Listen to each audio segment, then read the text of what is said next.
William Robinson with viralhair.com, and right now we're speaking to. Mark A. Nelson.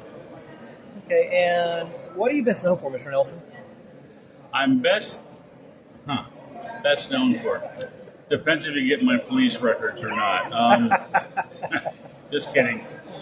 In the comic book industry, the main thing that I'm known for is the big aliens thing that I did with Dark Horse, the first black and white series. Wow. I've also worked at TSR, which is Dungeons and Dragons and Magic the Gathering, so that's Wizards of the Coast.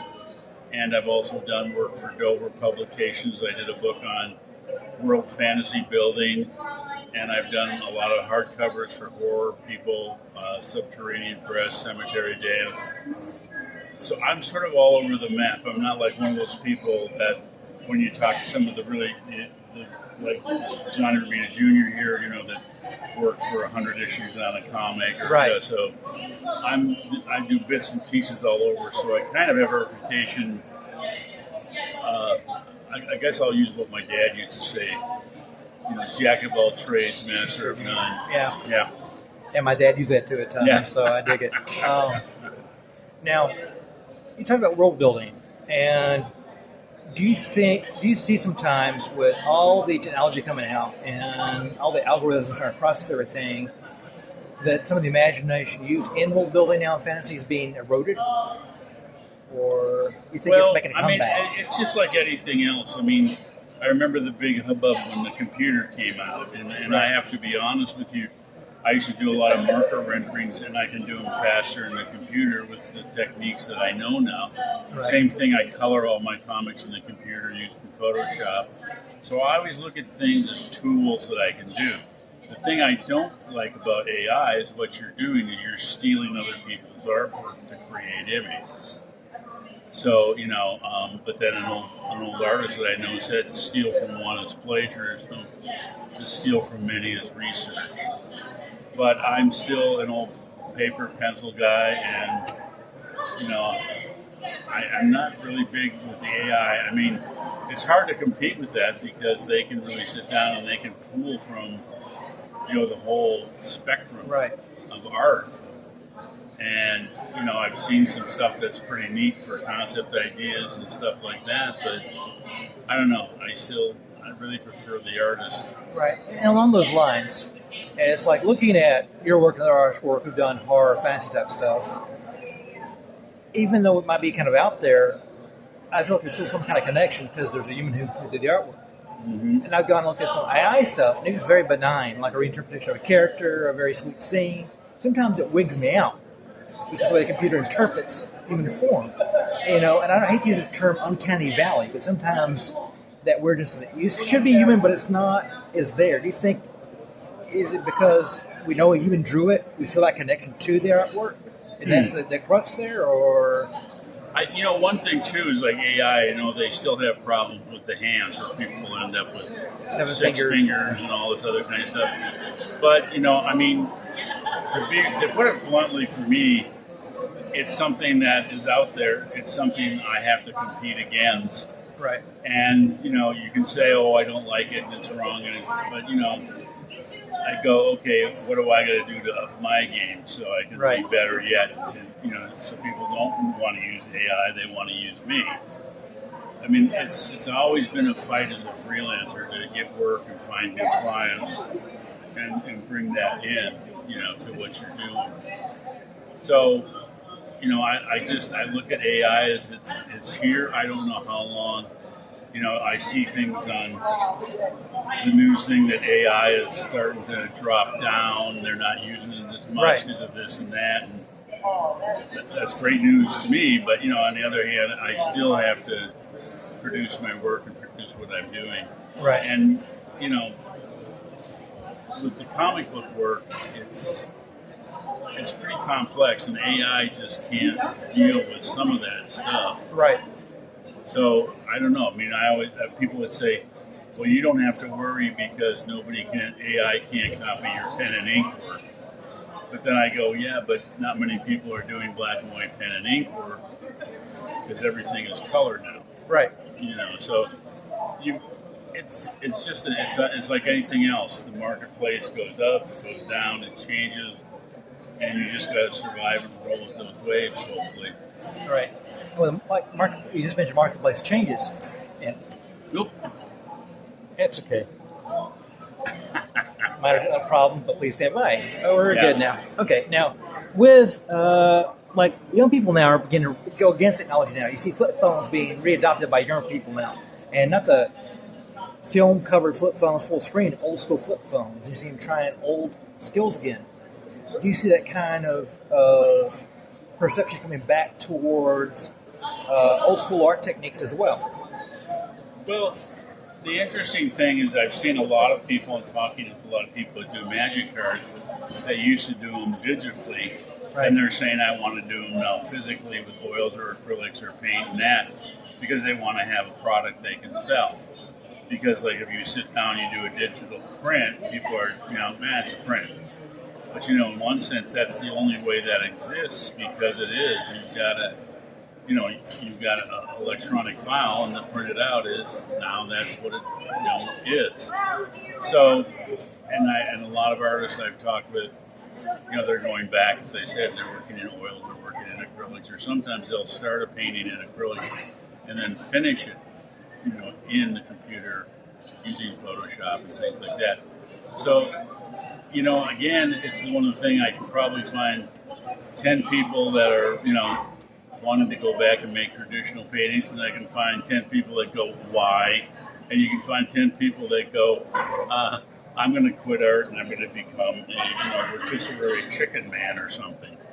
It's, it's the kind of thing, and I'm not trying to make light of your question to me, but I don't worry about that as much as I probably should because I'm more worried about getting my work done, producing my product, making the best thing I can, and then getting it out and seeing, if I can hopefully sell and move on. So that's what my big concern is.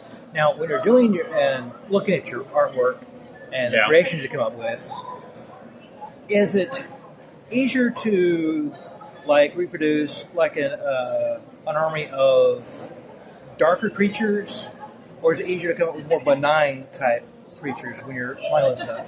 Well, it's weird because, and I'll use another artist as an example too, and that was Mobius.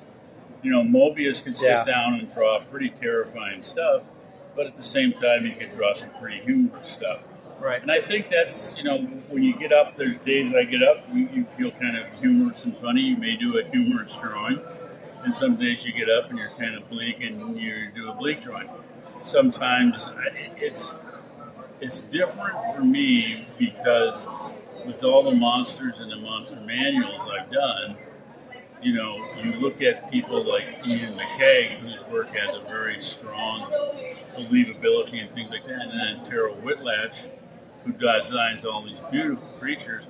But when you look at Terrell's creatures, they're just sort of, you want to run up and hug them. They're just so nice. Right. They don't look like they're going to bite your head off, whereas other people do good creatures for biting your head off. So, again, it's where the artist pushes himself and where you're doing what you're doing. Because, in the World Fantasy book, I show, here I can draw representationally, but if you want me to draw cartoony, I can change to that. Right. Because it's involving the drawing skills, and then the idea is what's pushing that into that cartoon kind of flavor. Right. So, sometimes it's kind of fun to do something a little silly and funny, and then sometimes you like doing a lot of darker, eviler stuff. So, I can't say one is better than the other. I can't say that I like one. I get up every day and depending on, what story I'm working on or different things like that, because sometimes I'll even put humorous stuff in the background in an evil, you're drawing a werewolf story and then you put a stuffed animal in the background or something that's kind of cute, a little teddy bear, use it as a contrasting element. So it's for me, it's decisions about what, in a lot of cases, the client wants, or in my case, since I'm writing and drawing my own stories, where I want to push some of that stuff. So I may do, like I just did a werewolf story, But then after I finished the werewolf story, I did a little story about a bear riding around in a 1912 car. And it's all funny and humorous. And a couple of friends of mine have seen it and said, you should do more of this because you're really good at it. But, sometimes it's, but I like the darker stuff too. Right. With the far out stuff you've done, have you ever come across where you've collaborated with a writer or someone and you look at the script and go, that is a little way out there, and you kind of had to learn to parent it back, or have you just kind of go with the flow most of the time? I work with Lansdale, Joe Lansdale, and I think he's probably one of the best contemporary horror writers. And he really develops characters and does beautiful things that way. And I know when I did Blood and Shadows with him, I could have been a lot more graphic than I was. Right. So I pulled back a little bit. But then on the other hand, when I illustrated some of his books, I didn't pull back at all. I really went, for the jugular and things like that. So again, it's the project, it's what you're working on. Right. The comic with Joe was that. The comic I did with Mike Barron, which was Feud, was pretty much, it was all lizards and animals and dinosaurs, and there's 4 different cultures that go to war with each other. And Mike writes some pretty hysterical stuff, and it's a lot of fun, So when I'm working with someone else, and for Hayden when he was doing Aliens, it's okay, they're saying this is the kind of mood we're trying to create, this is what we're trying to do. Right. It's up to me to deliver that visual product. Right. So I'm always trying to give the best that I can to what the subject matter and that. And Barron used to say, if you want to change something, if you think it works better, go ahead. And a couple of times I changed stuff, he went, yeah, it works better that way. So, you've got people that will work with change, you've got people that don't work with change. Again, it's like, I remember, and this is the quickie thing, there was an editor at a gaming company that said, I don't want to see any portfolios anymore. What I want you to do is do an online portfolio. So we can come in, I can sit in the office, I can call you up on my computer, and then I can look at your images and we're done. And so I was teaching with another gentleman, and we were going to bring some student work in, and I said, I'm bringing portfolios of these 2 kids that I really like. And the guy was like, okay. And then I said, well, here's 2 portfolios. And those are the 2 people he hired. Right. So even when you start talking about this is what editors are telling you to do, they themselves will change boats in the middle of the stream.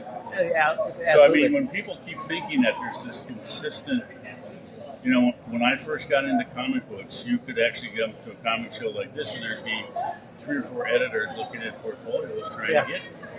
Now that doesn't happen anymore. Well, you got to find other ways to get in and meet these editors. And a lot of that is sometimes it's you're meeting artists that are working in the industry, and they say, well, maybe I could, show your work with so-and-so, or this or that. So again, things change. Nothing is really consistent, And it's like, that's why, talking with even Tom DeFalco, who used to be the editor-in-chief of Marvel, both like going, what's going on? It's because everything has changed so drastically. And now you've got what I'm doing and what everybody else is doing, which is self-publication. Right. So you've got that, which is interesting because then you can do a lot of the stuff that you like that Marvel or DC would not take chances on. Right. But then you don't have that giant corporate machine behind you to distribute and move it and do this and that.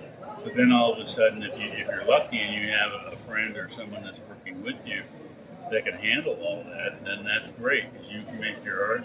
Someone else runs the Kickstarter, someone else does this, someone else does that. Right. You're doing well. And to wrap things up, are there any new projects you've got coming out you want to talk about or you can share right now? Well, Thunder Hunters just came out, and I'm working on Volume 2. And it's a story about an artist who's on a foreign planet. He's a naturalist. So he's going around and he's meeting different cultures and races, and he's drawing portraits of shamans and the animals, and he's telling their stories as little comic book vignettes. So the first one is, I think, 120 pages, and there's 7 little short stories. So I'm kind of having fun with that instead of trying to write this giant epic Game of Thrones thing. I want to do some things that would be nice little slices of life in a foreign planet or different creatures than what you'd meet. Sounds like. Thank you for your time, Mr. Nelson.